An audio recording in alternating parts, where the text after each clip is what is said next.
Youth. A time of promise, a time of potential, a time of dreaming. Soon you discover whether your career is going to take off or flop completely.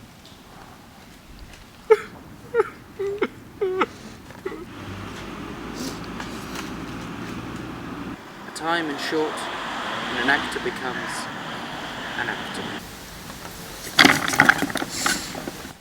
It's a hard life. And here at Cherwell Stage, we want to help. The idea is very simple. We have devised a view from the cheap seat. A place where they can advertise their plays and get people like you to come along and watch them. We invite thespians onto the seat and they have to sell their show in 30 seconds. If what they're saying is uninteresting to us, we will cut them off immediately without mercy. So, without further ado, first up we have Josh Delphin, whose play Citric premieres this week at the BT. Viewers are warned that the following footage contains images of Mr. Delphin's genital areas being mechanically thrust in the direction of the viewer. If you have a 3D enabled screen, we recommend that you take off your 3D glasses now. Citric Acid is a play about modern retail. It sounds quite boring, but it's a very high energy and surreal comedy. And it concerns two graduates who are working at a kind of faux, authentic lemonade stall. And it's a piece of new writing, which is very exciting. We've tried to like jam as much. We've tried to like jam pack it with all sorts of references and bangers in the play. We've got a lot of like. That's for all you politicos. Is that for the politically conscious? And I don't think there's many Smiths fans in Oxford, to be fair. Are there not? Well, maybe. I mean, I'm from Manchester, so I kind of get. We got a bit of what have we got?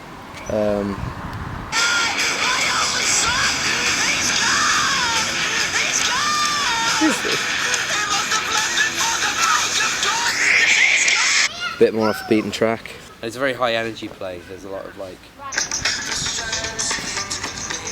It's like a series of episodes.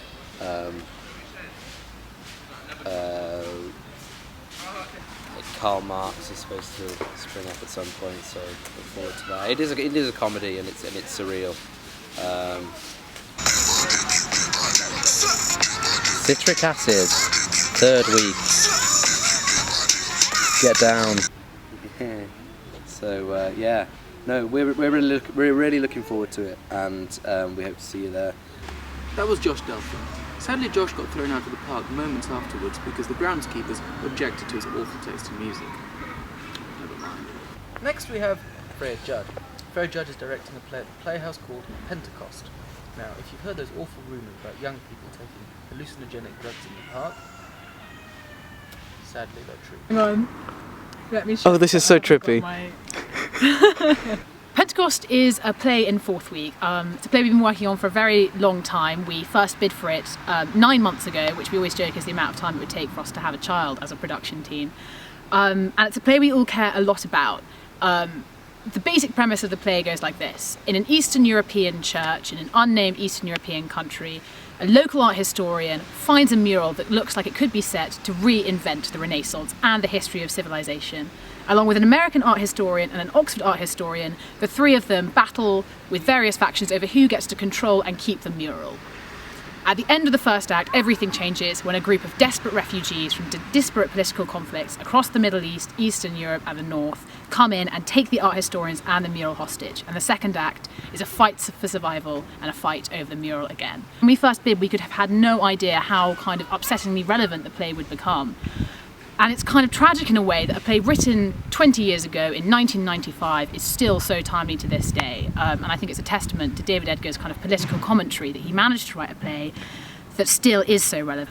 And the other really interesting strand of the play is this discussion about art and Renaissance art and the relevance it has to the current time. And the production team, the set designer, marketer and I went off to Padua and Venice to learn more about the Renaissance art, to see the paintings that the play is based on in the Scrovegni Chapel in Padua.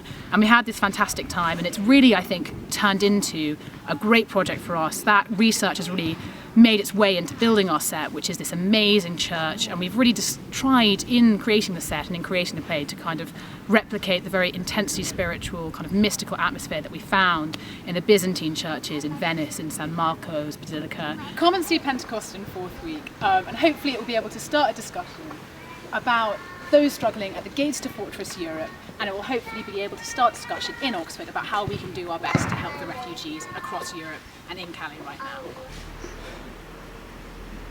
Another week in the Oxford Theatre. I still don't have an audition. Sometimes I think it gets too much.